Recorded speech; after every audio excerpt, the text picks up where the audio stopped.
vacation.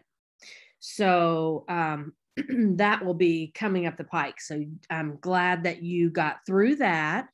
On a personal note, my mom, who lives in Georgia, had surgery last week and was having a little tougher time recovering than we expected. So I did come here over the weekend, and I'm here now at her house, and she's getting better. So I will be traveling home tomorrow. And but that was kind of why Tuesday's class was delayed. So I appreciate your being adaptive with that, and we are going to forge ahead. I do want to ask, does anybody have questions, concerns, anything you want to share, especially since it's been over a week since we've been face to face? Hi, Audrey and Courtney. You guys are together, and I think I just got a text from Kayla.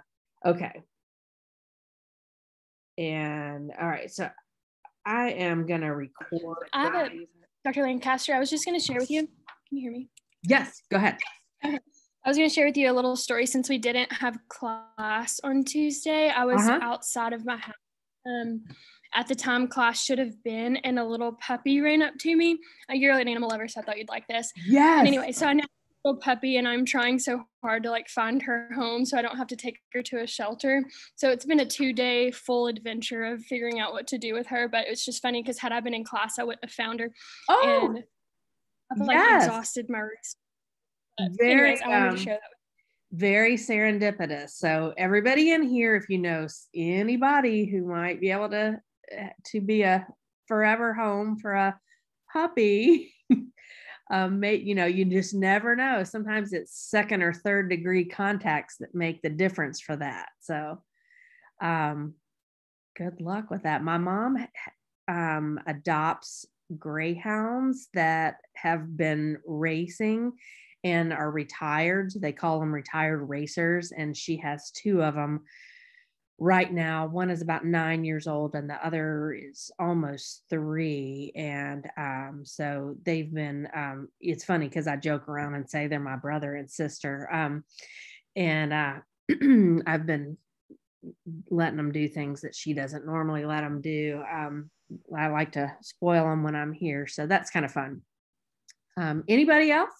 Any questions about assignments or just anything you guys want to talk about? It's not assignment related, but it's Sahan's birthday today, and it was Ashley and Anna Claire's yesterday.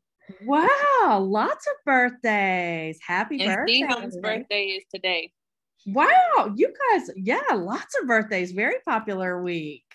Well, happy birthday, everybody. I hope you are finding time to celebrate, especially now that Gross Anatomy is over. And on that note, I will tell you, make sure that anything you have put to the side during your intensive, finishing up of Gross Anatomy, make sure you get right back to that. I know in this course, I try to minimize outside requirements other than just what we do in class session. It's much less than it normally would be at a graduate level during anatomy. But things are going to kind of pick up steam now, and it's really not a coincidence that we're moving into a little bit more cognitively complex information in this course. So don't let your preparatory reading or keeping up with things slide in this course or any other now, because kind of the demands that you were having in that one class, now you can spread that effort out a little more and really keep up with things that you are going to need to know on a daily basis as a future OT practitioner. All right. So you guys are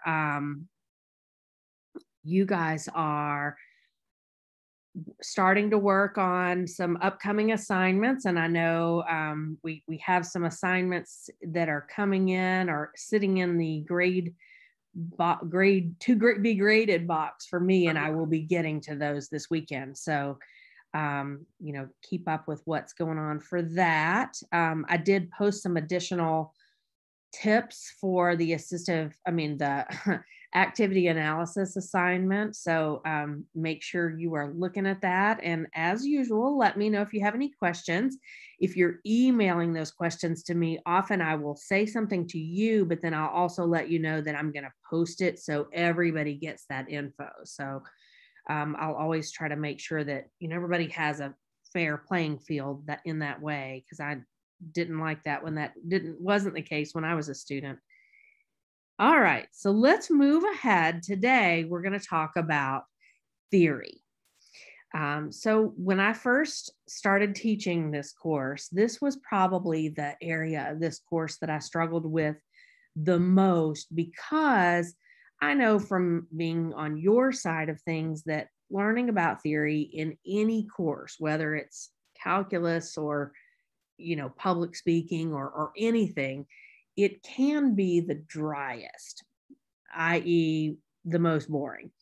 And of course, I don't want that. And I also don't want you not to see the value in this information. This is not just things that you have to learn and regurgitate for this course. It is actually building the way you think as an OT practitioner. And, at the beginning of this course, I said that one theme of this class, or something to think about all through this course, is that you need to start learning about how an OT practitioner figures out what to do from the minute you meet a prospective client to the time when you have worked with them and know that they are ready for discharge. And so how do you know what to do with that client? How do you even know what assessment tools to use or what questions to ask them in that evaluation? And this is really the answer to that. It all comes down to theory. So let's go over some OT think kind of terminology. Some of those words you may have heard or used before, but I want to make sure we're all on the same page in understanding what those things mean. So here's one: paradigm. I think that's a funny word because it's even spelled sort of weird, but that just means the way that the world or society looks at things about a specific topic. So you probably have heard the phrase a paradigm shift.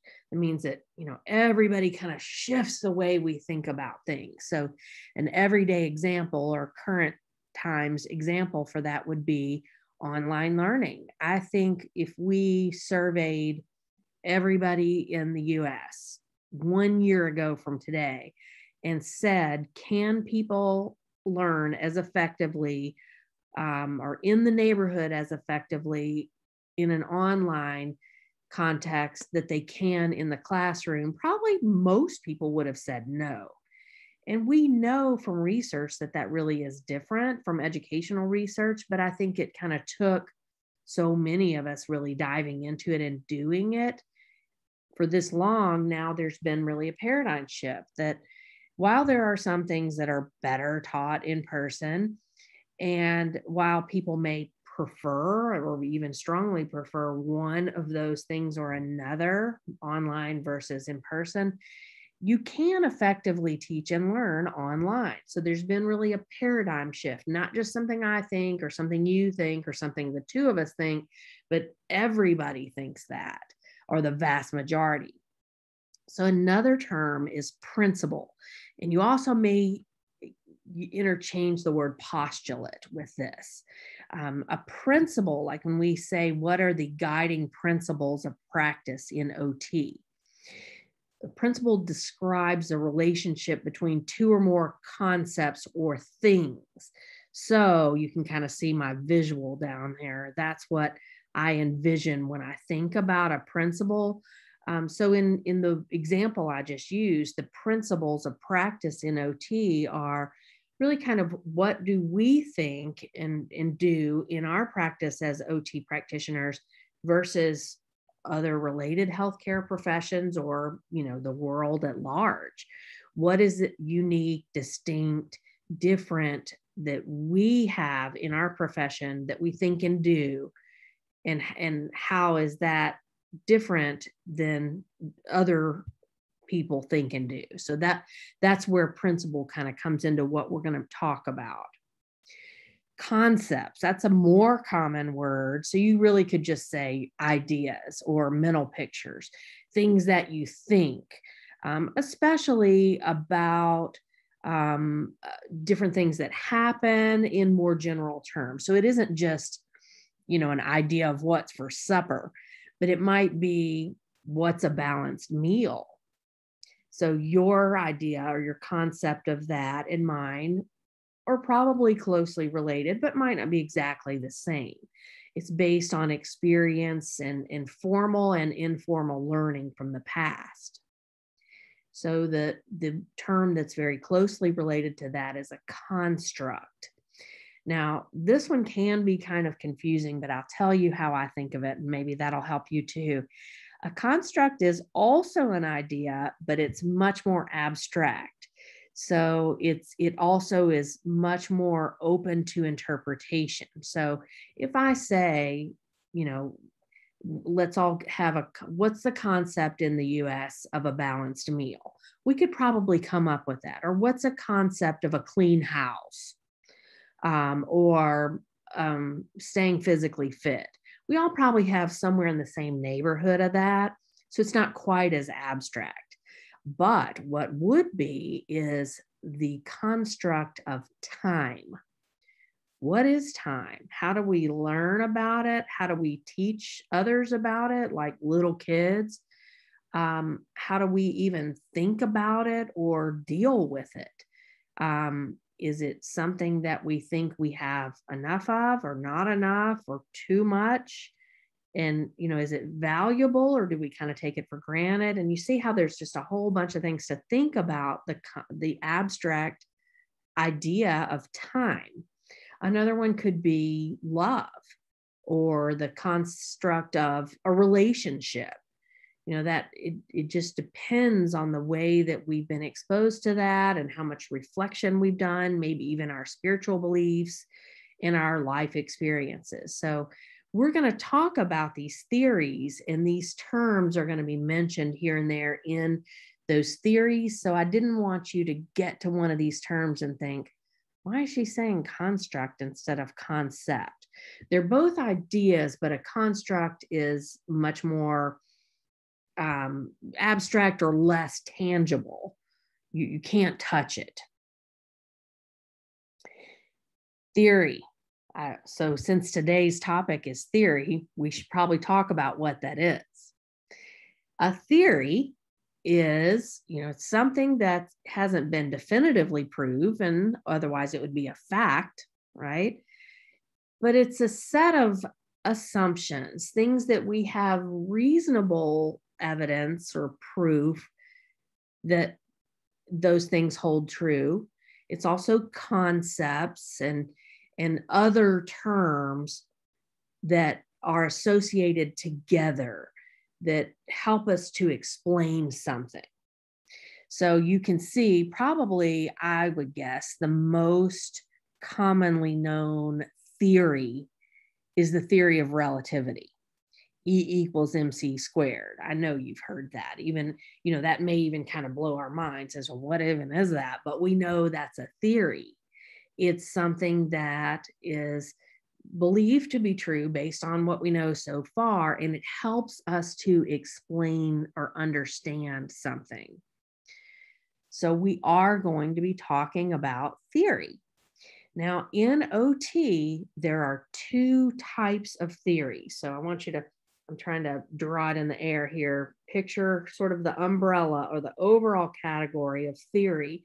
And then under that, it's two little pieces or components: model of practice, or that is often abbreviated capital M, little o, big P. So it's MOP, but the O in the middle is little. And then the other component of a theory is a frame of reference. So we'll talk about that in just a second. Let's start with model of practice.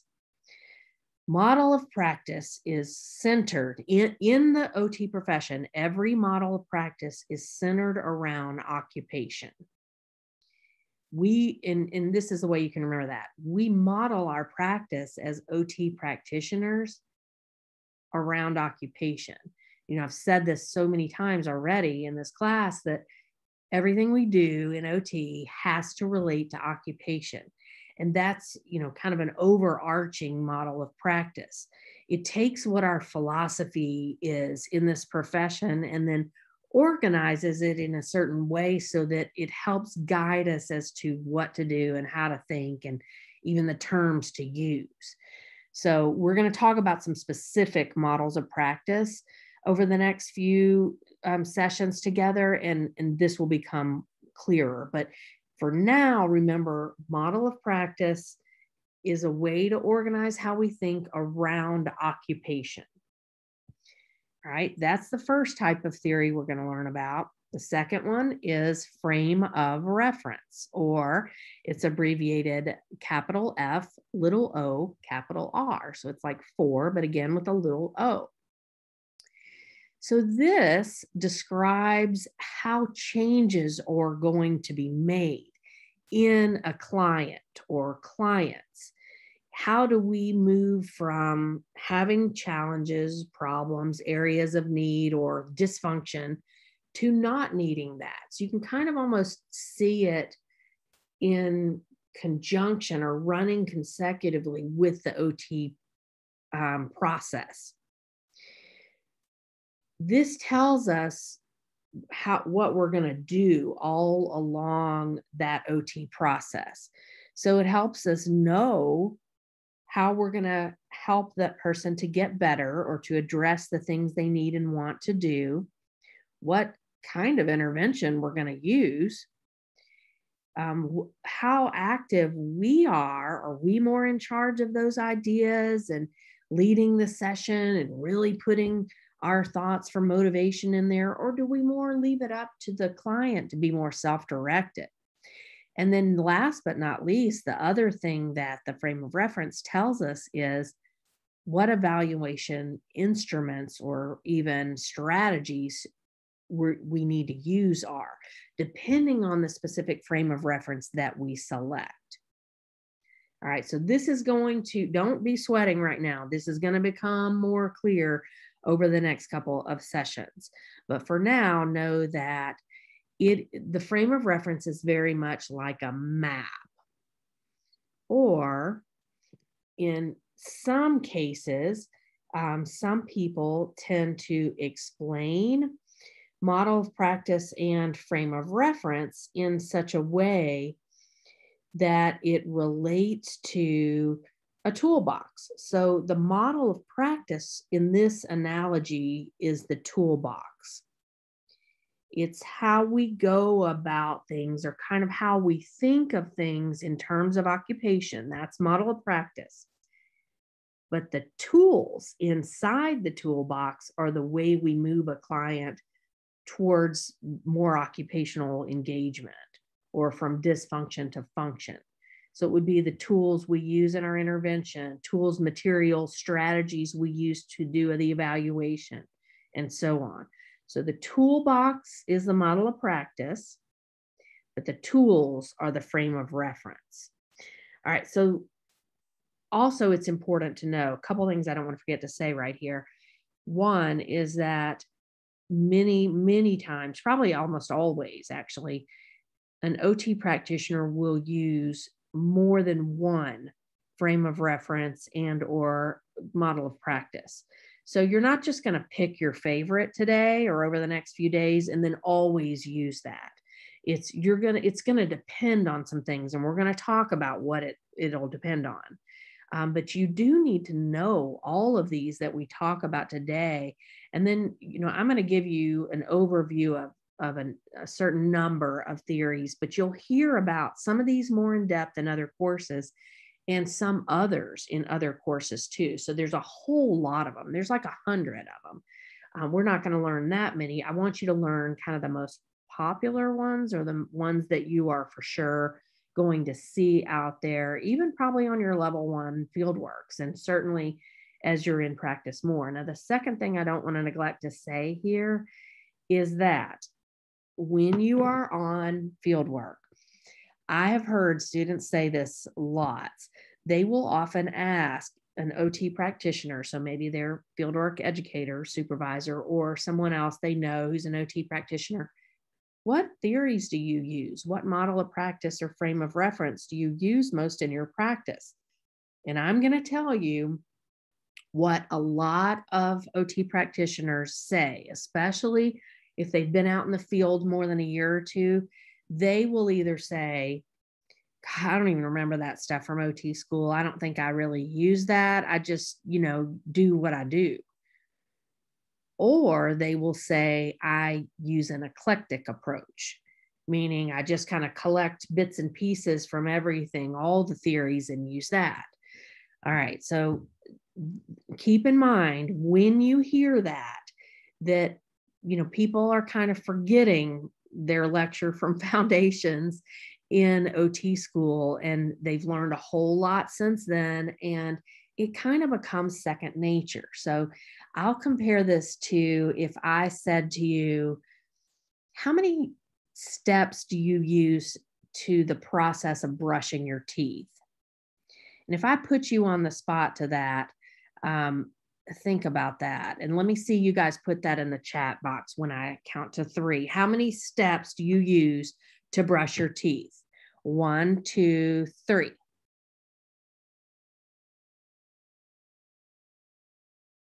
All right, so watch these numbers come in. We got 5, 7, 5, 3, 6, 3, 5, 4, 3. Paulina, I thought you were writing 51. I was like, whoa, I think that's a 5, another 5, 5, 6, 6, 5, 4, 6, 4, 10 from Audrey. Okay, 10. Okay. All right. So our range then looks like from 3 to 10. Now, are the people with 10 steps, are y'all just really super advanced teeth brushers, and the people with 3 steps really not advanced toothbrushers? No, it depends on your perspective. You all probably were taught the same steps. We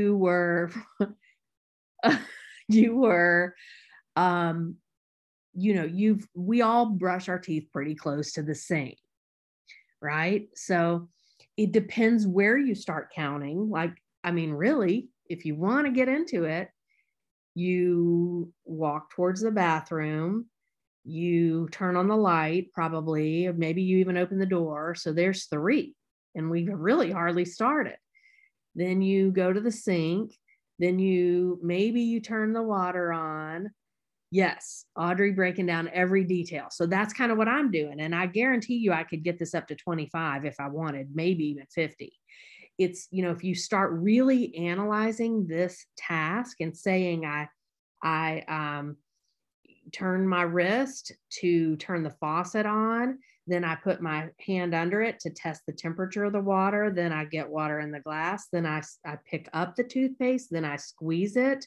Oh, forgot to take the cap off. So, see, I'm getting kind of close to 20 steps right now. Yep. So none of us are wrong or more right than the other. This is all legit. The difference is how we are perceiving that question, or even how we're thinking in our head back through those steps.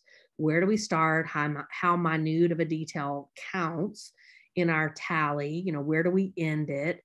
It's not necessarily the exact process that's very different. It's how we're viewing it or counting it. So I would say I liken this to the use of theory in OT practice, especially if you've been doing something a while. It's easy to sort of fast forward through it when you think about it. And it's a little bit harder to explain it because it's so obvious and easy and so much second nature to you.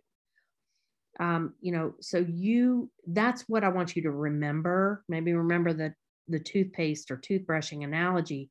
When you're out in the field and you ask an OT what theory or frame of reference or model of practice they use, and they say nothing, or I use them all at the same time. Neither of those things are accurate. Now they probably seem very accurate to that person, but what really is happening is that is running in the background of their head. It's also kind of another metaphor, because you can probably guess by now I like metaphors. Another one that I'll use is the noises that are going on in your environment right now. Now, most likely, if I said, name how many noises, or, tell me what you're listening to, you'd probably say my voice. You might say typing on the computer, or if there's, an obvious thing like a dog barking right outside your window or something like that, you're going to say that. But what about if there's a fan running or air conditioner on? If there's, anything subtle outside? I actually can hear an overhead light, a little bit of a buzz right now in my mom's office at her house. And if I really, really think about it, I can notice that, but that stuff runs in the background usually. So I don't really count it, but it's there. So that's how it's like theory. Now, just to use one more metaphor, and then I'll try to quit for today, back to the toolbox tool analogy here. Let's envision that I have something going on. Something is in disrepair at my house. So I call up, 1-800 handyman or something, and a repairman comes to my house. Now I've called and spoken with the receptionist at that company, and I told that person what I needed help with. And so, whether it was a plumbing or electrical or, construction stuff or any of those things, appliance repair, any of those things. So then they sent the repairman out to my house. And, but the kind of the general idea of what type of help I need, that's like the model of practice. It's like the toolbox, knowing, okay, I have some kind of a plumbing issue going. So the plumber's going to come and they're going to have all kind of plumbing kind of paraphernalia in their truck or car. But it's really not until they get in the house or hear a little bit more from me that they'll know exactly what kind of tools they use. So that's how tools are like the frame of reference. Now, if you're working, let me give a clinical example. If you're working in a hand therapy clinic, there's going to be just a, pun intended, handful of theories that tend to be used in that setting. So you're going to kind of have an idea of probably what kind of diagnoses and challenges people who walk through the door or call for an appointment are going to be having there. Somebody's not going to have a broken hip and go to a hand therapy clinic, or a brain injury. They're going to have something wrong with their hand. So that's kind of, our model of practice in that setting is going to be how we think about occupational performance in relation to problems that might be going on with someone's hands. All right, but it's not really until we learn the diagnosis and learn more about the particular client that's coming to us for services that we really know what tools or frame of reference we're going to need to pull out to use. If all we know is somebody has something wrong with their hand, or even they have right hand pain, we don't really know what to look for, what to be careful of, what the prognosis is. So what's realistic for a goal? We have to find out more. So that's kind of another analogy. So if we think of the model of practice as the toolbox, it's more kind of the overall set of stuff we're going to use. But then the more specifics of how you go from dysfunction to function, that is the frame of reference or the tools. All right, any questions about that? Are y'all kind of following so far? Don't worry if it's a little muddy. It's going to get better. All right. I just kind of put this in as a time for us to kind of finish chewing on that information. He who loves practice without theory is like the sailor who boards a ship without a rudder and compass and never knows where he may cast. So if you don't have theory, if you truly were an OT practitioner in the clinic and you really didn't learn theory, maybe you, let's just say hypothetically that you never took foundations. And any time theory came up in another OT school class, you took a nap or you were absent that day and you didn't read it or anything on your own. So you had a big gap in your knowledge about theory.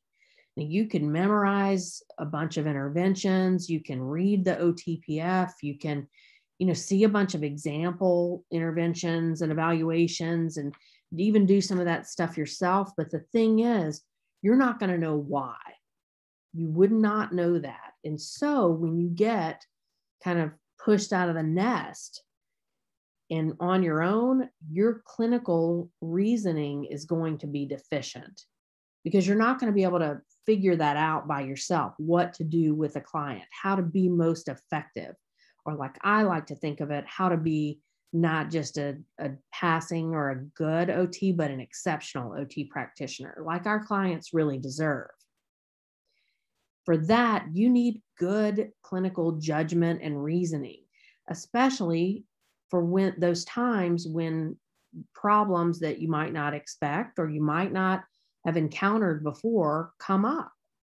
Then you got to figure it out. And you could even maybe Google it or ask every OT practitioner you've ever known. I have somebody with this diagnosis and I tried what I learned in OT school or what I've done before with people with this diagnosis, but it's not working. What should I try next? If you don't know theory, you will not be able to figure this out. So this stuff is important. It is relevant. And I think it's going to make more sense to you as we move through, but it is, like trying to drive a car with no steering wheel if you don't have theory behind it. So, let's think about the reasons that it's important to learn about theory. So this should be, I'm trying to provide a carrot for you or some motivation. Why should you care about this stuff?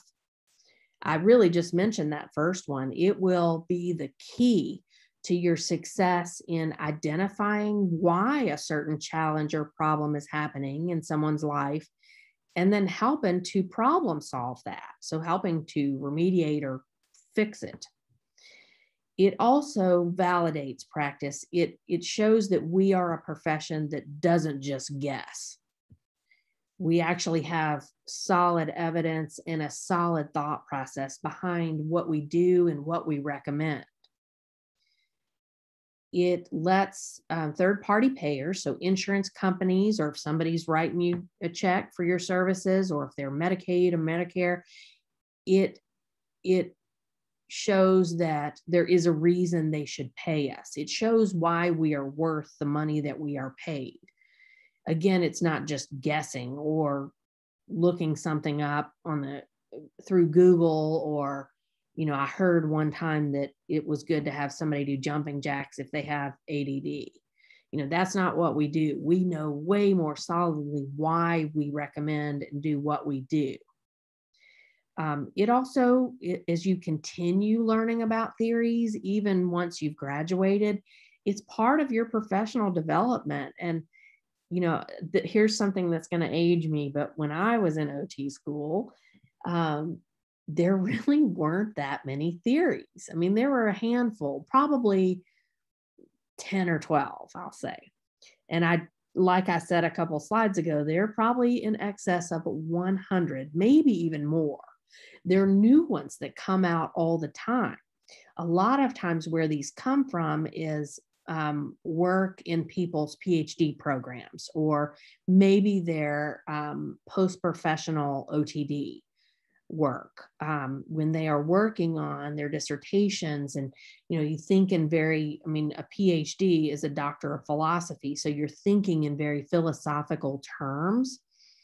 And they actually develop new theory.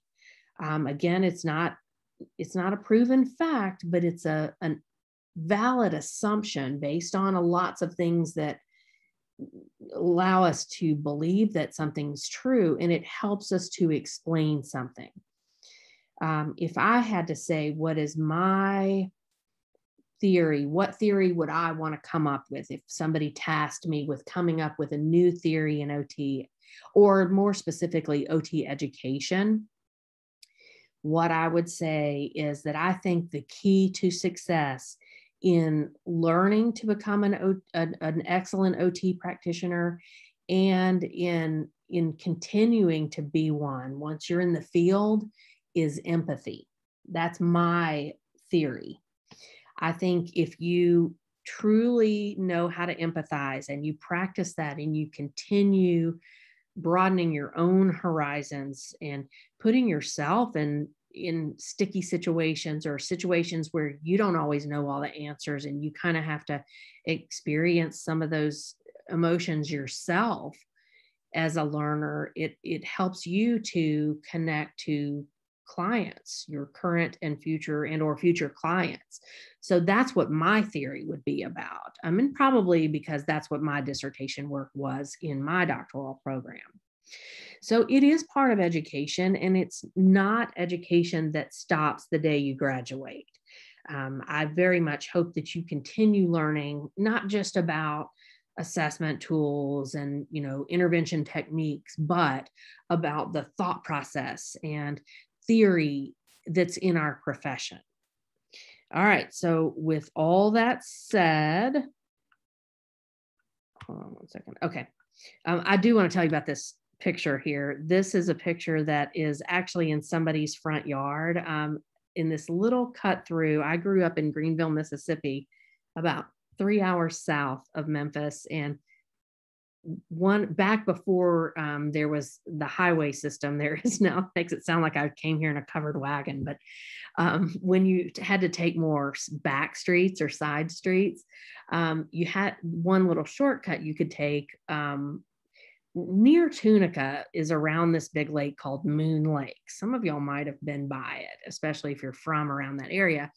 But there's some houses that are on that lake, and in one of the front yards, this sign is nailed to the tree. And when I was a kid, we stopped and my mom took a picture of this. And so this is a scan of a really old picture that I've had for a long, long time. And I just kind of put it in here because I want you to take your time in learning theory. And that's why you just have a few pages of reading in the textbook for the next few lessons. You don't have, I mean, you have other things to do too that I hope solidify this information, but I'm not going to give you like 50 pages of reading on theory, because I've been on the other end of that. And I know what happens with that is it tends to get so dry and not seem relevant, and you're just desperate for it to be over. And I want us to go through this slowly.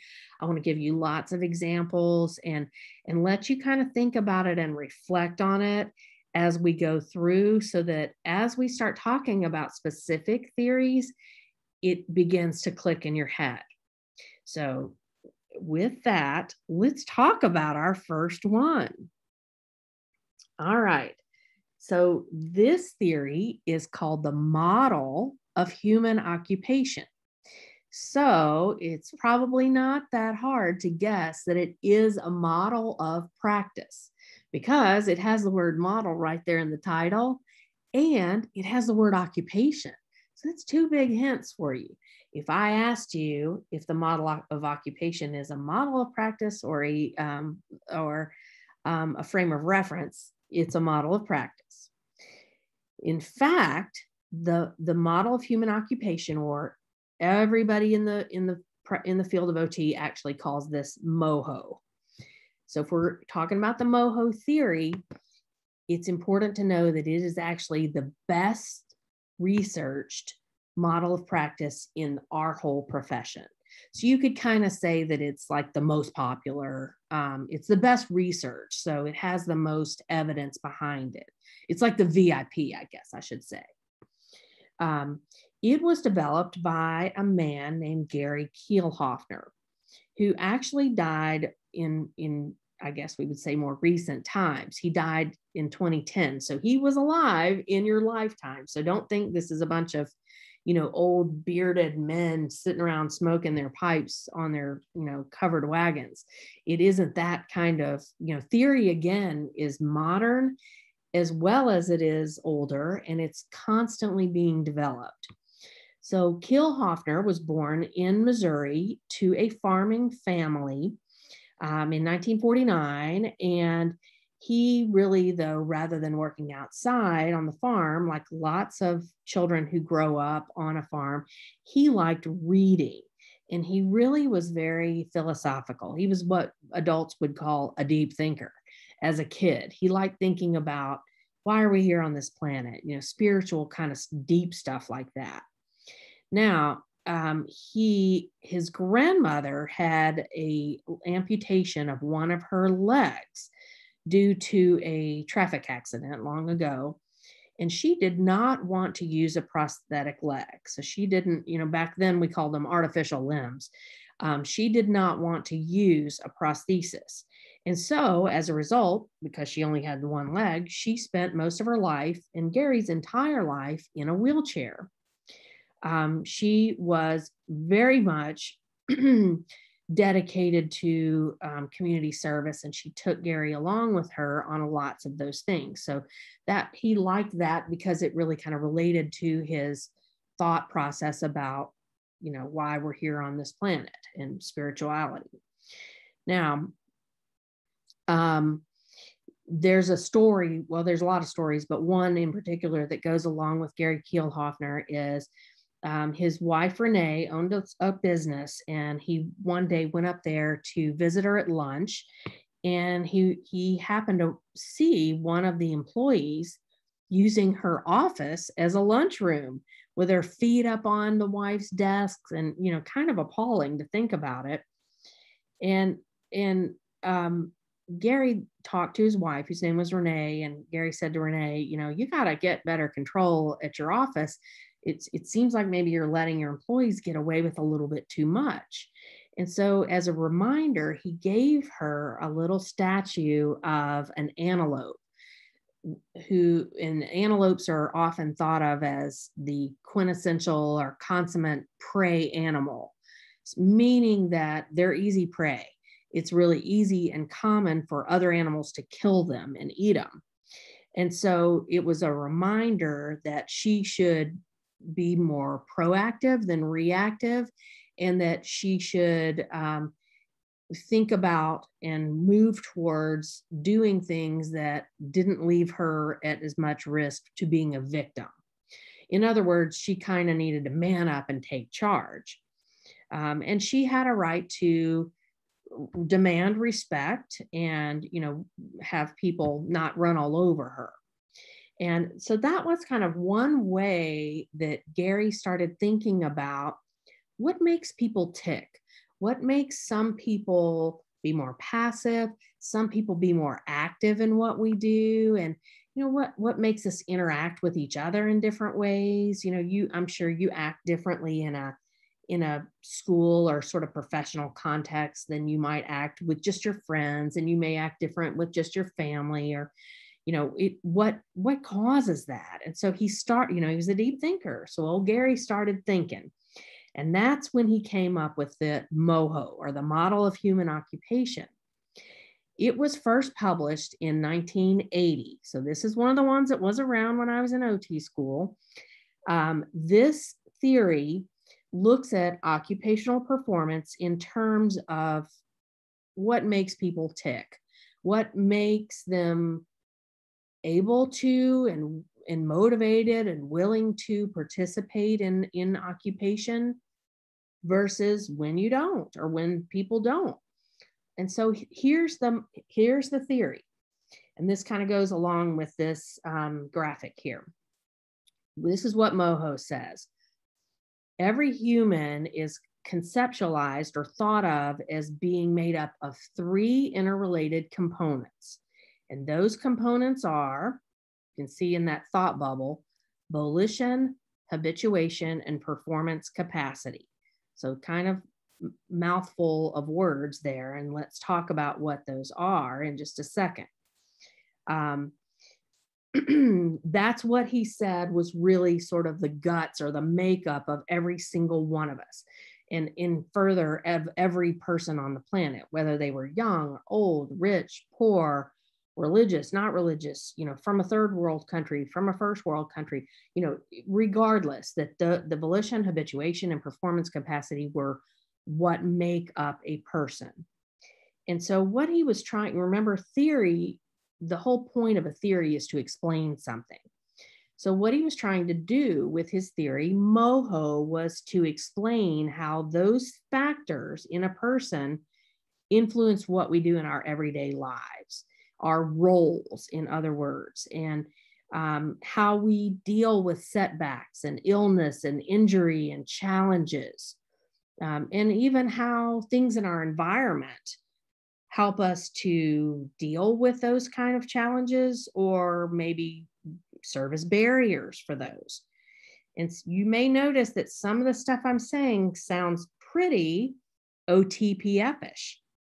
Some of these things were the basis of the occupational therapy practice framework that we study, and that's really kind of hot off the press even today.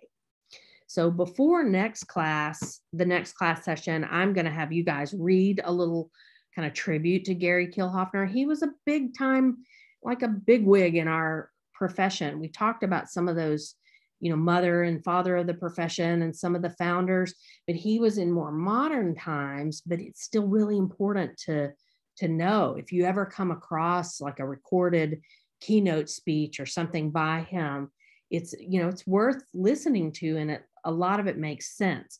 But I do want to go through some of the terms, because I think that'll help it kind of click in your head. So I think of this as the Moho lingo, right? So first up in our Moho lingo is that term volition. What in the world does that mean? If you had to exchange that for a synonym or one other word, I would use the word motivation. It's kind of what makes people tick, right? It's their interests, their values, what they think is important. So that's volition. There's definitely an element of choice in that. And so it relates to his question that he was mulling over and over in his head of, why do people choose to do certain things and choose not to do other things? That's volition. It's important in our lives and in our occupational performance. Okay, here's Moho lingo number 2, habituation. Now this one's a little easier, even if maybe you don't regularly use that word, because it has the word habit in there. So it relates to what we know in the OTPF as performance patterns. It is our daily patterns of behavior, our routines, the things that we're kind of doing every day, and even overall in life, like your roles. That's your habituation. And so that goes into why you do or don't do certain things in life also. All right, Moho lingo number 3, performance. Performance. Now that we've talked about that word in the OTPF, also talking about performance areas and performance patterns. And both of those things make up the performance components of what we are looking at when we're looking at a client. So performance is thought of as the motor skills, the cognitive or processing skills, and then the social emotional aspects of what is going on in a certain situation.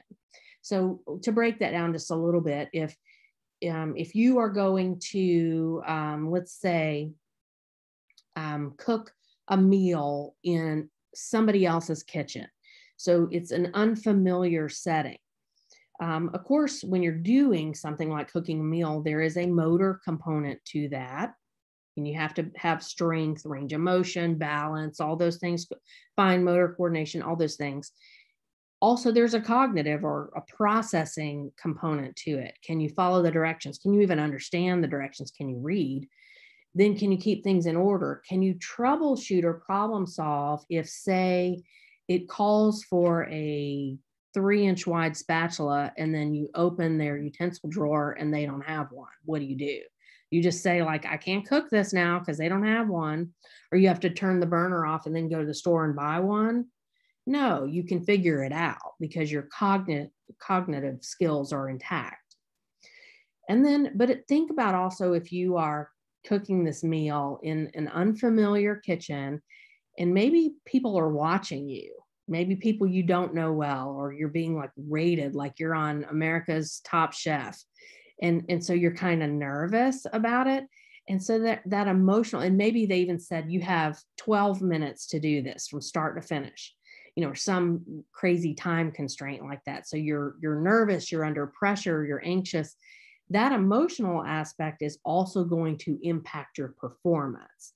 So you can see how all those aspects of performance really play into not just whether or not you do something, but how well you do it, or how efficient and effective you are at doing that. So that's also very important. Last but not least, in the MOHO lingo, is your environment. Now, I kind of gave this away with the example that I just gave about the kitchen that isn't yours. When we're in an unfamiliar environment, or an environment that has extra stressors or maybe chaos going on, that changes the level of the challenge of what we're doing. And again, it's likely going to impact how we do in that situation, or even if we persevere versus throw in the towel. If it's so stressful and everything's going wrong, and your noodle water's boiling over, and somebody's yelling at you and telling you you're about out of time, and then you realize they don't even have any salt, and that's something in the recipe, you may just say, like, what, I can't really do this.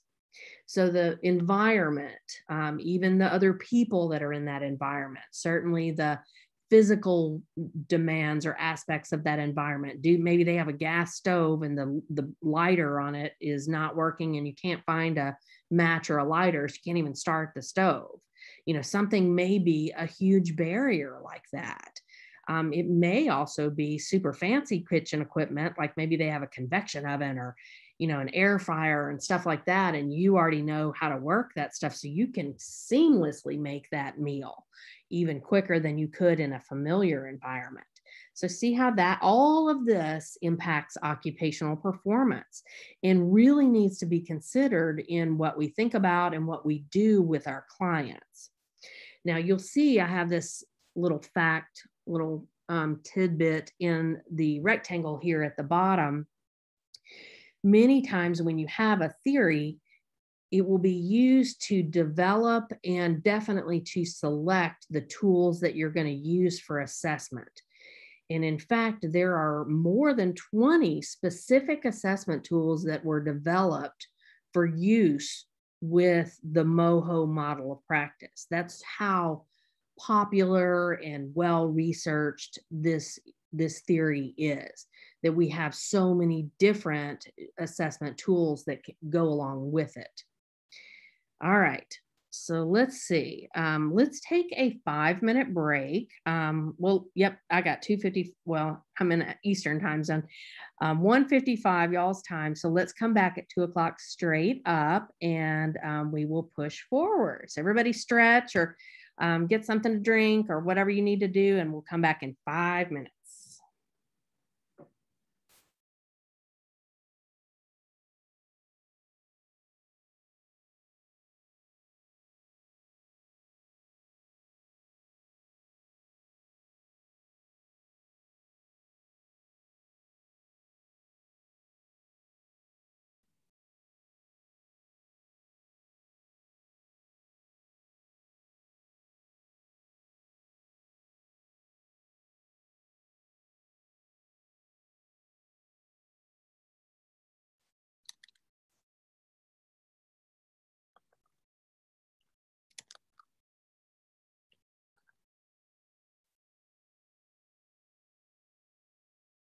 All right, everybody. It is 2 o'clock straight up. So let's continue. I wanted to show you guys a little video that might help solidify some of what I've been talking about. So we're talking about this model of practice, the MOHO. So this is just a short little video clip. Meet John Smith. He was 23 years old and a recent college graduate with a degree in philosophy. His parents instilled in him a love for his country, which motivated him to join the Army after graduation. Several years into his military career, John was deployed overseas to fight for his country. During a battle, John was fighting valiantly, but a missile exploded right beside him. He was severely injured from the blast, but somehow survived. During John's time in service, he received environmental sensory stimuli from the praise given by his commanding officer and the sounds from the battlefield. John's volition system included his personal causation, his values, and his interests. His personal causation was his understanding that he had the ability to be a good soldier. His values included patriotism and civic duty, and his interests were any forms of physical activity, especially running. John's habituation system included his roles and habits. He was a soldier, a son, and a comrade. His habits consisted of serving his country day in and day out. John's performance capacity system had the physical and mental components that helped or impeded his abilities to perform occupations. He was in peak physical condition from his time as a cross-country runner in college. His mental status was also in good condition from school, being physically active and hanging out with his friends. The dimensions of doing are the progression from skills to independent occupational participation. John's skills were military training exercises such as firing a weapon, while at basic training, John learned the activities and tasks of being a good soldier in a controlled environment. His occupational participation reached its peak while he was overseas at war. He performed his duty as a soldier competently and without the need for assistance. John was pretty banged up after his accident, and his doctor made the call to amputate one of his legs. The busy hospital and noises from the machines were raising his stress levels and causing anxiety attacks. The doctors realized that John might be suffering from PTSD as well. All of John's problems became too much to bear and he developed depression. Since John was not provided with a proper assistive device, he fell often, causing his self-esteem and self-worth to rapidly wash away. He combined mental and physical health problems began to disrupt his life, causing him to turn to alcohol as a coping mechanism. After his accident, John received environmental sensory stimuli from hearing bad news from the doctor and loud noises from the hospital. He didn't believe that he could participate in daily life. His values involved his social support from his family and friends. His only interest was a desire to return to running. He lost his other interests due to his depression and PTSD. John's role still included being a son. However, he was no longer a soldier, but a veteran. Unfortunately, his habits shifted to darker occupations, such as drinking alone and isolating himself. John's performance capacity was severely limited due to his physical and mental trauma. His life was negatively affected, and he needed to relearn the skills and occupations required for participating in everyday life. Today, John meets with his new occupational therapist every week. They work together to form an environment that has helped John cope with his PTSD in healthy ways, both at home and in public. The therapist teaches John how to use his new prosthetic and works with him to build his balance and confidence and self-esteem. Since John has started occupational therapy, he receives environmental stimuli through positive reinforcement from his occupational therapist, including praise, encouragement, and understanding. John's personal causation is believing he can run with this prosthetic device after multiple therapy sessions. His values being a member in society again and continues to improve his fitness levels. John's interests include running and socializing with his friends and family. His habituation system includes having the roles of a son, civilian, and veteran. John's habits include attending his weekly occupational therapy sessions where he continues to work on his running techniques at local nature trails. John's performance capacity has improved because he is coping with his PTSD in healthy ways that have significantly decreased his depressive symptoms. He has quickly improved his physical performance with the use of his prosthetic device, allowing him to move around on his own. His new skill is to move freely with his prosthetic device. John can now walk on a treadmill and around the therapy gym with a prosthetic device much more fluidly during each therapy session. Finally, John is able to run freely outside with his prosthetic device independently. He is now able to reintegrate himself into his previous activities and once again has purpose through running. John is able to get back to the life he lived before he was injured during his military service. Go, Johnny, go!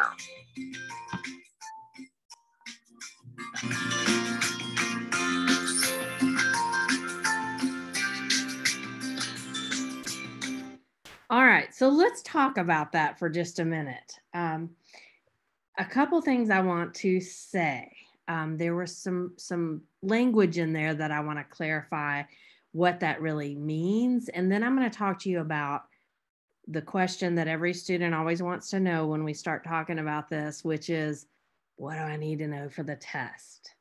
So first of all, that was really fast. and I think they had it in fast forward, and sometimes watching that makes me a little bit nervous. But they talked about the dimensions of doing, and she even kind of illustrated it over on the side. When we talk about that, it's a kind of a sliding scale or a spectrum of how involved and how independent a person is in doing something. And so under the MOHO theory, there are different levels of this. And the most basic level is occupational participation. So you can even think about this as like a really young child, or maybe somebody who has something going on physically and they're not very mobile, or maybe they've had a head injury and they're just regaining their consciousness. So their thought process is moving a little slow. And at this point, when we want them to engage, to do some kind of occupation, like maybe cleaning their face, let's just go that basic. For somebody in one of those examples that I just described, even like say like a 1-year-old, or somebody with compromised consciousness or physical capabilities, really what you're going to do is probably set them up. So you're going to wet the washcloth for them and kind of explain or demonstrate. And you might even have to put your hand over their hand and help them do what you need them to do. And so they're participating, but it's not independently, but they're participating. So that's occupational participation. It's kind of the lowest level of doing something. Now, as somebody has more abilities, so if that kid gets a little older, maybe they're 2 years old or 1.5, or they've seen it done a bunch of times, then we move into the next dimension of doing, which is occupational performance. And that is performing or doing more, mostly or even all the way independently, a task that somebody needs you to do or that you're choosing to do. Now, the difference is that because you're performing, think about what that word means. It means somebody's probably watching you. They're probably evaluating you, supervising you for safety and task completion. So that's considered the mid-level dimension of doing. You start with participation, then you go to performance. Now, the highest level of doing is engagement. And that's when you're just right in there. You're engaged and you can be independent. You can be doing it on your own. You don't need verbal cues or a demonstration or coaching or cheering even. You just do it. And so that's kind of what she was talking about, those dimensions of doing. And all of that is part of that MOHO theory. So now to the $1 million question. How are you going to be tested in this class on this kind of theory information? Now, there's a handout that I think is under today's course content, or if it's not, it'll be under our next session, but it's a chart and it's, long ways, the paper is, width ways, not long ways like usual for note-taking guides. And this chart has you look at key things or make note of key things about each theory.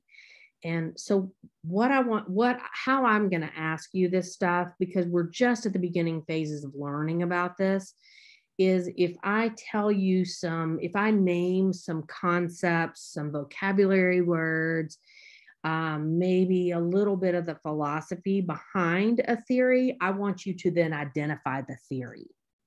So, for example, if I said dimensions of doing, volition, habituation, and Gary Kielhofner, you're going to then say MOHO, right?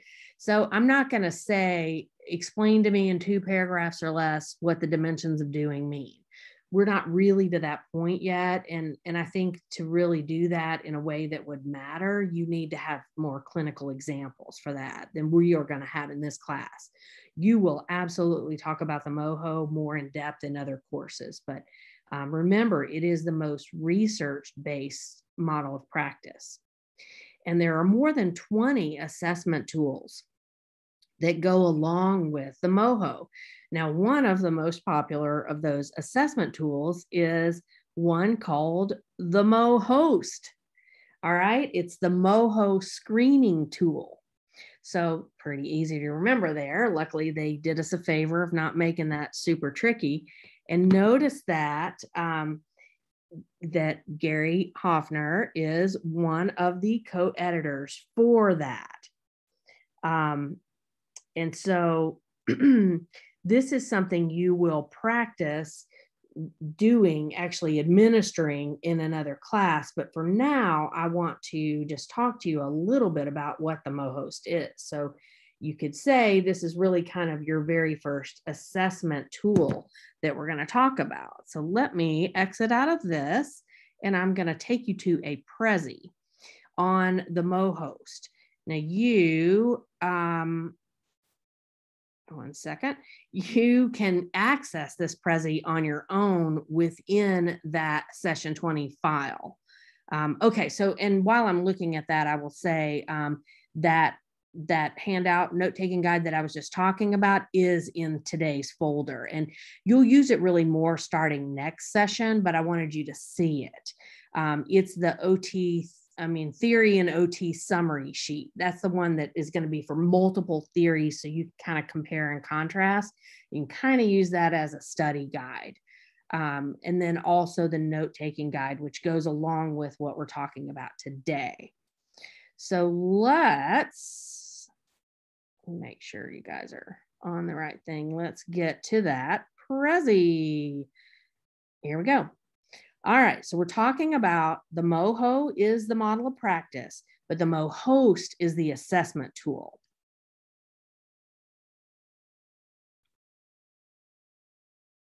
The model of human occupation screening tool. So the purpose of the MoHost is to help the therapist gain an overview of the client's occupational functioning. How are they doing with their occupational performance? So here's that MoHo lingo. The things that you're going to look at with this screening tool are what motivates them, what floats their boat, what makes them tick, what's the clinical carrot for them, what are their performance patterns, their performance skills, and the context and environment. So if you think about it, this is just the OTPF. This is a client profile. The MoHost was designed to be used to document performance. So in other words, it helps clearly show the dimension of doing, the client progressing through, just being able to do a little bit with a lot of help, and then being able to do more, and then able to do most, and then being able to do all of something. So how do we, we're looking at those things, how do we score it? Well, I already said that. Okay. Let's go back to this. So of course, you could probably guess, we love the MoHost and the MoHo because they're very client-centered. You're not going to find two the same ever because they're not two the same people. People have different things that motivate us, different things we're good at, bad at, different things we think are funny, different things we think are hard or easy.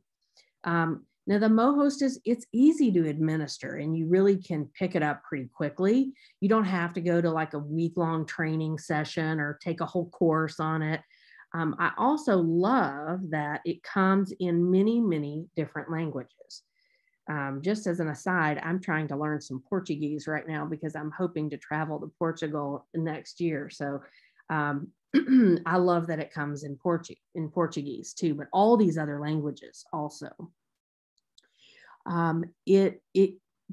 Like a lot of screening tools and assessment tools, people are a little slower with it when they're unfamiliar, but you can get faster at it and you can easily administer it in under an hour. Really, you can do it quicker than an hour once you're used to it.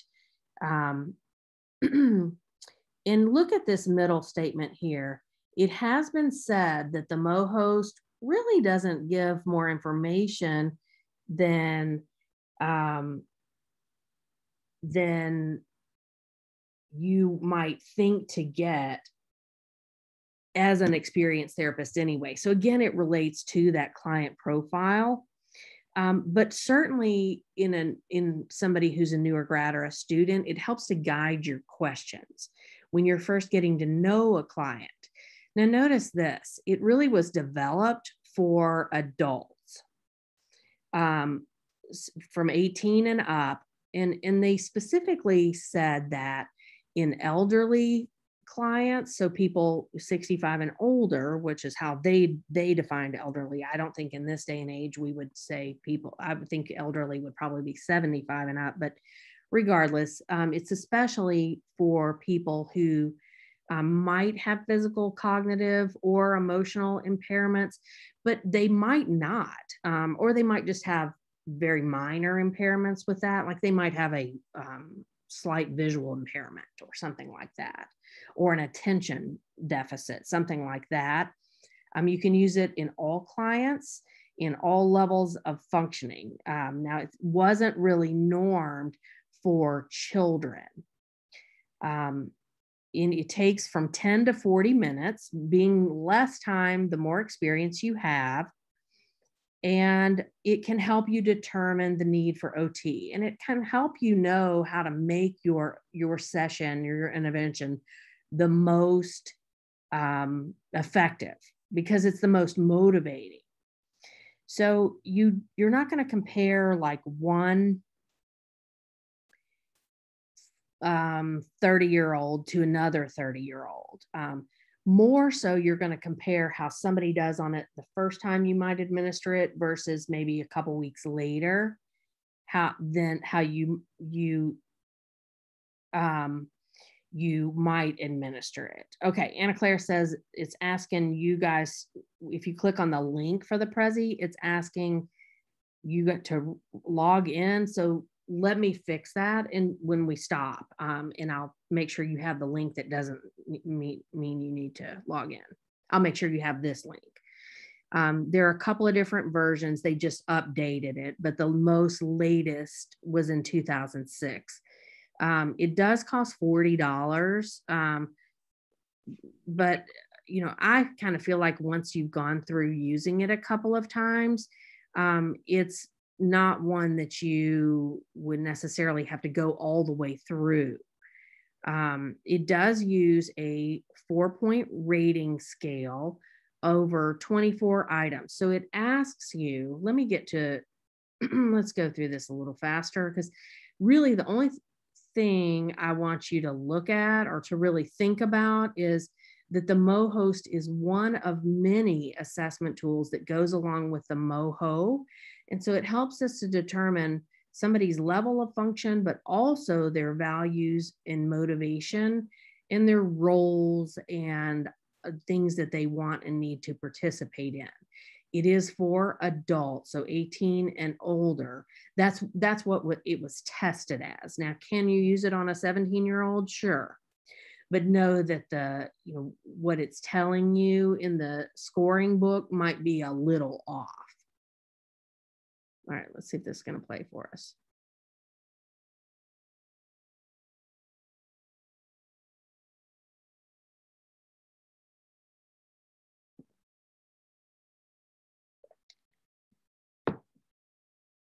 Good morning, everyone. First, I'm going to brush my teeth.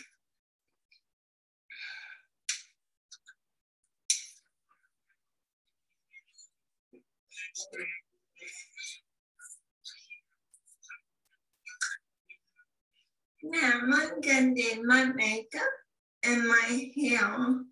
And sometimes my mom helps me with my hair and makeup. That depends, like it will go me somewhere or in a hurry because it take me a longer time because of the way my hands are. So I'm gonna do makeup.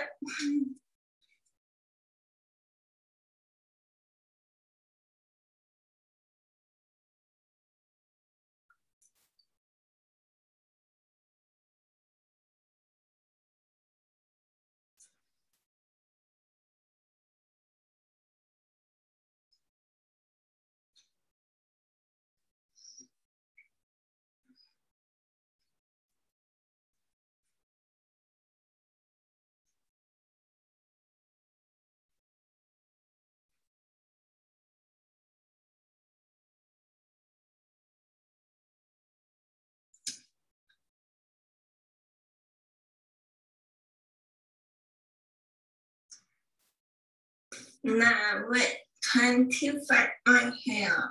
I hope today is a good hair day. The way I do my hair is I leave it slide out and blow dry that one.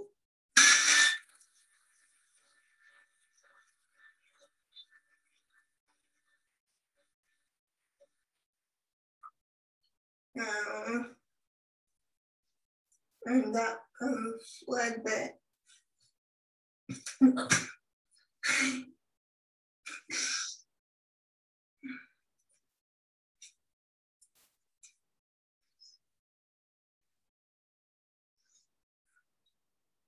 That made my hair a little bit more puffy.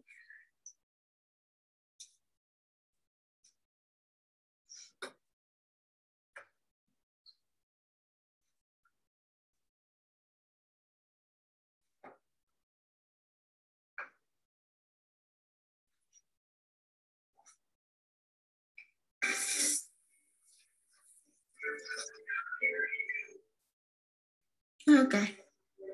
Now I'm gonna put on my Susan brace. I'm in my brace every day to help me walk because I walk too much on bed knees. And that goes into my shoe. Then I put it on. When I go out in public, I do get a lot of stares and some questions, but I duck as pointing them. I got cerebral palsy, and the brace helps me walk better, and they don't know what cerebral palsy is. I explain it to them. I'm pretty good to the tales. I am now gonna get something to eat for breakfast. I'm gonna have some cocoa Pepsis.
Because of my ataxia, I don't know when my hands are going to joke or shake. So I drink out of the cups with lids and straws.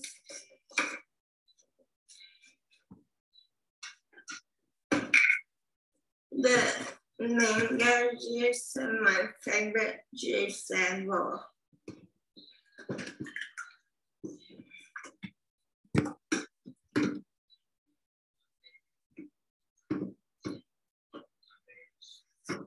All right, so I'm going to stop that there, but let me ask you guys this. So let's use the moho as our model of practice in thinking about that young lady who I think she's just so cute. That's funny. Junkie cereal. Yeah, it's good. So a couple things I want you to think about. One, let's think about those kind of components of the moho. What is her volition? So that means her motivation, her choice. All right, you guys already said it in the chat. She chooses cereal. There might be, and she's motivated to be independent. She chooses to wear makeup. She chooses to, she wants to have a good hair day. She chooses her own clothes. And in fact, one thing that seems important to her based on what we saw in that video is to self-advocate or to help other people understand what cerebral palsy is. I mean, that's really why she even made that video. And so she has kind of a teaching spirit too. So that's the volition. Now, her habituation. So let's think about habits, her roles, her patterns of daily life. She does eat breakfast. There's some people who don't, so that could be, their pattern. She likes to kind of get glitzed up in the morning. She doesn't just roll out of bed and kind of wear her sweats to whatever she's going to. Her roles are, she didn't really go into that, but we could kind of speculate with that. So that would be her volition. Other things we need to consider if we were going to work with this young lady. And then her performance capacity. So that's like the performance skills in the OTPF. So did you notice kind of some of the different grasp patterns she used? Even when she picked up the juice, she kind of did it what I would think of as a backwards way from how I would tend to pour it. But she was pouring it like that. She must have figured out, because this is a lifelong condition. It's not new to her. She's had however many 20-something years to figure this stuff out. So I would not try to change that stuff. Now, if she suddenly started spilling the juice or, having other problems, we could look at either environmental or strategy modifications or some different equipment or, a different, maybe have her do it a different way. But she's very functional the way she is, even though the way she chooses to do those things might be different than the way we do. So this is how we use the lens of the moho to get to know what's important and what might be challenging or a strength for a particular client. So that's kind of the tip of the iceberg. So now you know about theory, model of practice, frame of reference, and your very first theory, which is the MOHO, the model of human occupation. It is a model of practice. That there are some specific terms that go along with that. And it's a way of looking at a person and their motivation, their roles, what's important to them, so that we can better decide what direction to go in if we're going to work with them in a clinical situation. So that is what I had for that. Now, I also have a Kahoot for you guys, and we will play that and then we will be done. So let's see here. Let me share the screen, and so you can log into that. Our number for the Kahoot is 89617.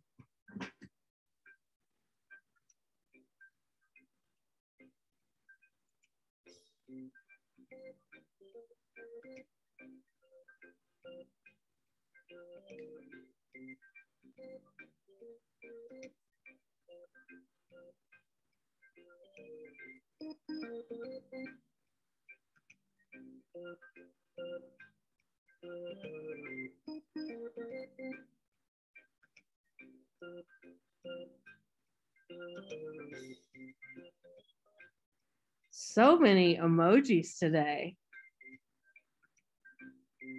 All right, let's go ahead and start. If you're not quite logged on, you can log on as we go. Intro to OT theory.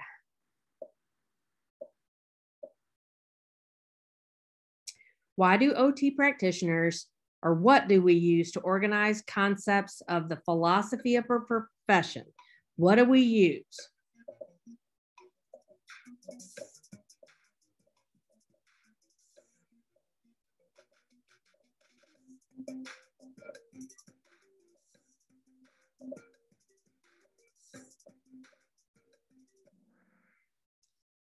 Model of practice. That's right. Remember, that's like our toolbox.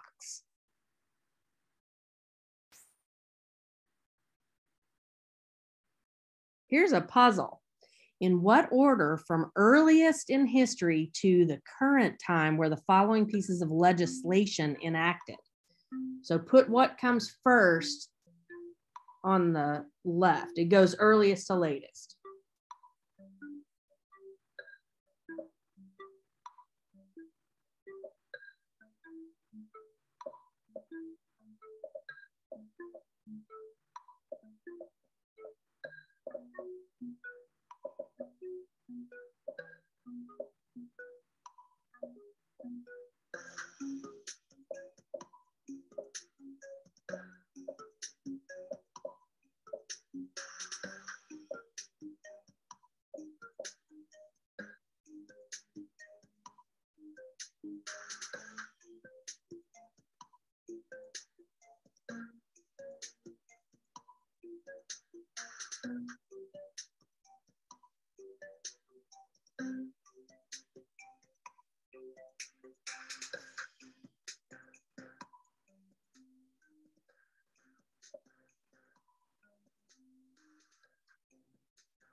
All right.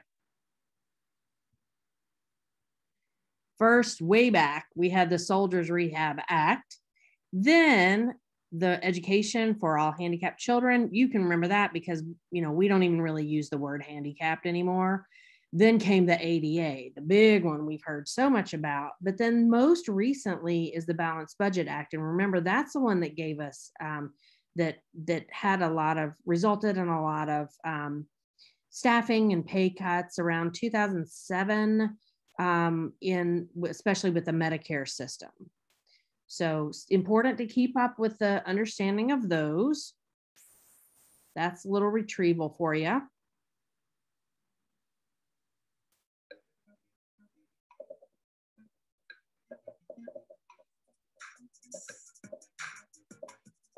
The mom of OT.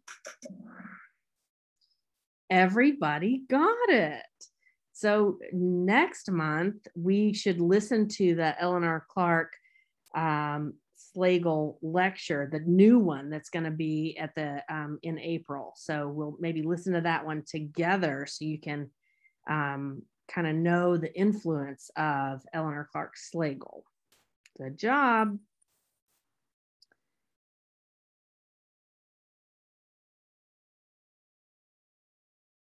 What term describes the approach generally taken in healthcare that focuses on what's wrong?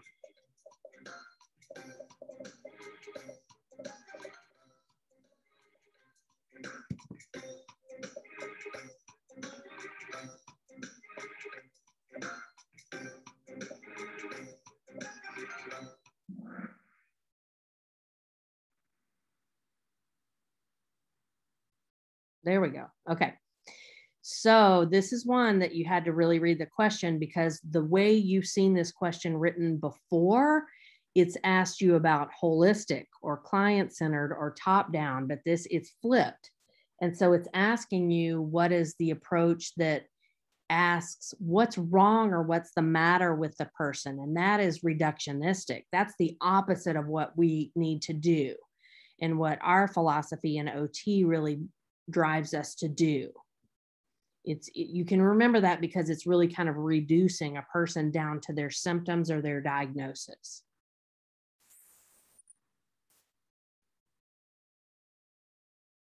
What term is defined as a set of interrelated assumptions and concepts used to explain or predict a phenomenon?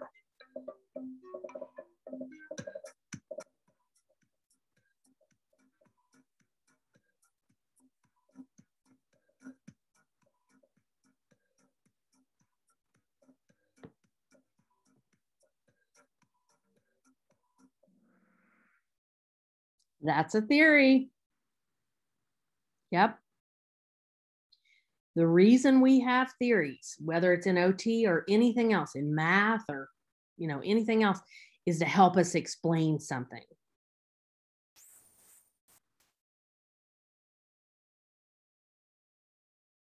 What's the best research model of practice in OT?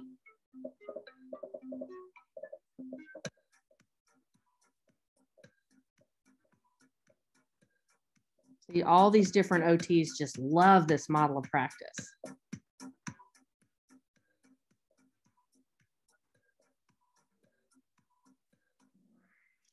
Thank you for not missing that. Everyone got it. It is the MOHO. Now, these others that you see here, we are going to learn about in the next couple of sessions.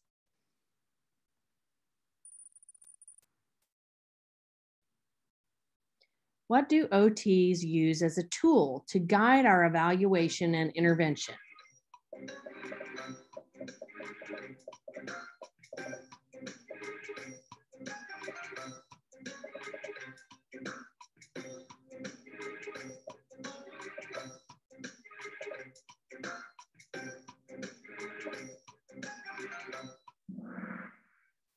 Frame of reference, that's the tools in the toolbox. So the toolbox is the model of practice, and the tools inside are the frame of reference.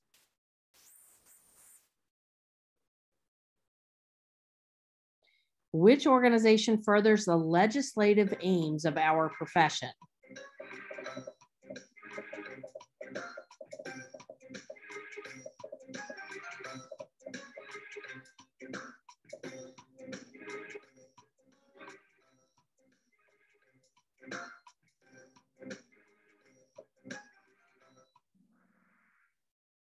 AOT PAC. So that's like a political action committee is what that PAC stands for.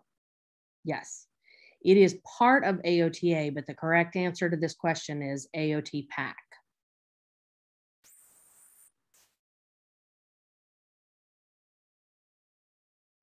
What's the abbreviation for the Professional Organization for OT in Tennessee?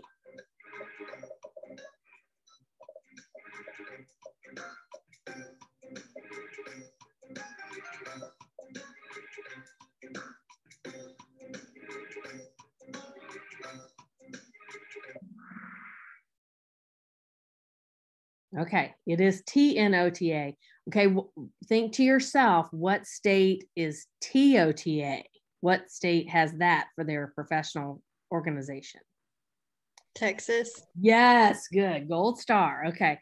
I have a good OT friend who teaches in Texas, and we have kind of a banter that we always say, you know, she says, oh, well, we're the real TOTA. You guys had to put another letter in yours. And then I'll always say, well, you know, you guys couldn't really remember a longer one. So we took that to help you because you needed the short one, you know.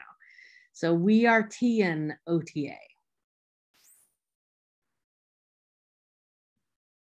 What term relates to the belief of OTs that all humans have a right to participate in meaningful occupations, whatever that means to each person?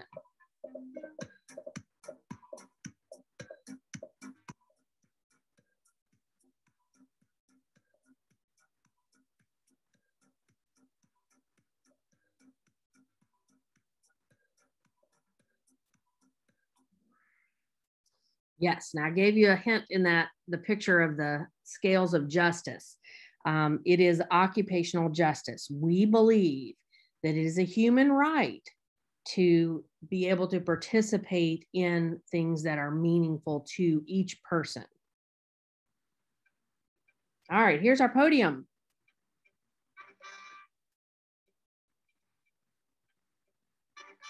I'm thinking those are little icons that are not showing up on the computer.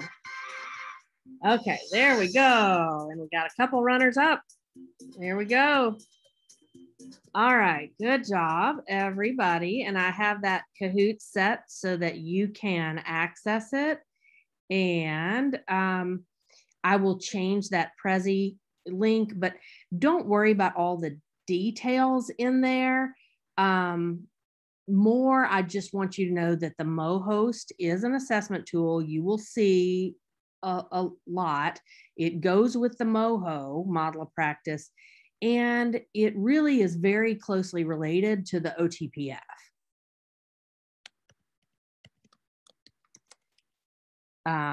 So any questions about this or anything else that y'all have for me?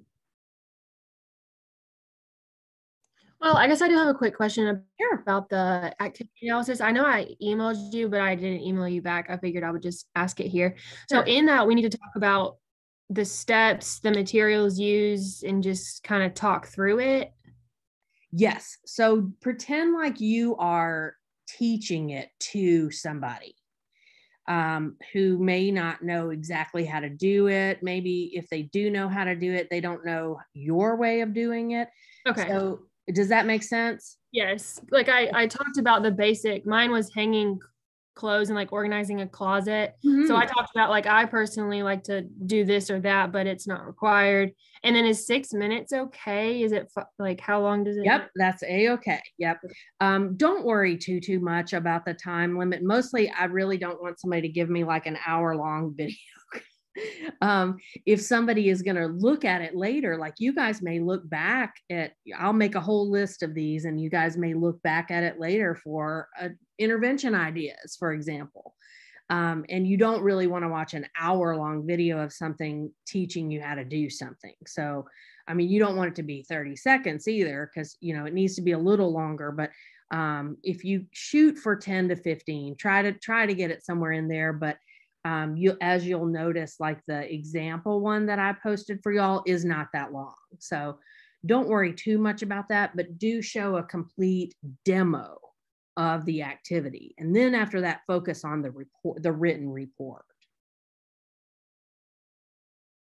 All right. And make sure that you are uploading it and that kind of thing. So this will walk you through doing that. All right.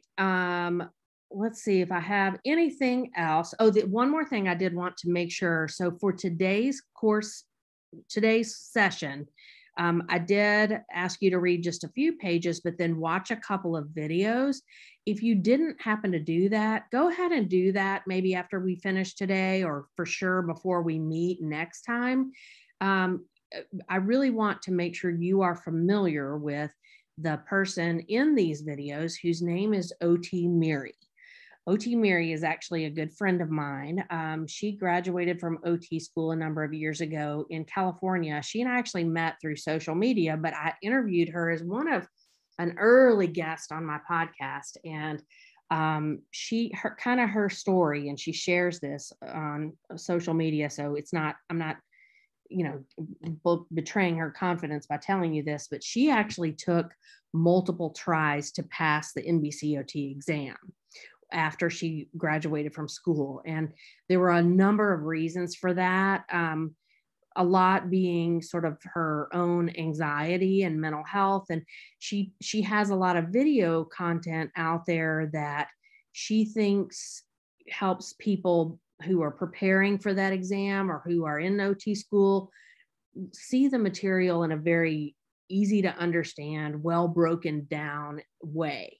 And so if you're trying to, even something like a certain kind of hand splint or, doing a certain manual muscle testing or, something like that, you check on her YouTube channel or her website, otmiri.com, and see if she has a video on it, because she is really, really good at breaking things down and explaining them in a really understandable way. So she has 2 videos out there about models of practice that I'd like for you to check out, and then just kind of keep her in mind if you are looking for different ways to understand different material as you go through OT school and beyond. A little bit of a side note on her is a couple of years ago, the organization NBCOT actually filed a lawsuit against her because in her videos, she talked about the exam a lot because she was talking about how to best prepare for it and her experiences with it. And NBCOT kind of got the idea that she was encroaching on their copyrighted material. Now, our weird thing about that to me is everything she creates, all of her content is free. It's open access. And so she's not making any money on this, but somebody in that organization got upset and they sued her. And as a result, while they were negotiating how that was going to go, she had to take that content down. And so I started a petition, and at that year's AOTA conference, a few other OTs and I had bracelets made and passed out, several thousand of them at the conference, saying, I support OT Miri. And NBCOT got wind of, the sort of peaceful protests that we were doing, and ended up negotiating with her that she was able to repost some of her content, and other content she had to re-record, but she is able to. So you'll notice she says certification exam a lot, not NBCOT exam. So that was a little aside. She has recently had 2 babies, a little girl and a little boy, kind of one after the other. And so she's big on Instagram, posting photos of her own babies. And she always talks about like their development. And you can tell she's an OT by the way she talks about what their babies are doing. It's really cute. So she's one in social media that I really recommend that you follow. And you can see if you are trying to gain a better understanding as we go through and talk more about these theories, if you kind of feel like, the things I'm saying and what you're reading and in the book and in your preparation materials, if you're still feeling kind of foggy or muddy about that stuff, turn to these sources, these resources that I have for you to explore at the bottom of your note-taking guide. And just search for models of practice, frame of reference, theory and occupational therapy, those kinds of things. And you may find a different explanation that helps you to really gain a better understanding. But your understanding will definitely change in the next week or so, because we're going to continue forging ahead and talk about many other examples of models of practice and frames of reference and how that applies clinically and even in our own lives. And so don't worry if it's a little bit muddy now. It's all going to become much more clear in the next couple of sessions. All right, everybody. Thank you for your attention, especially in the afternoon and after I know you had a lot going on today.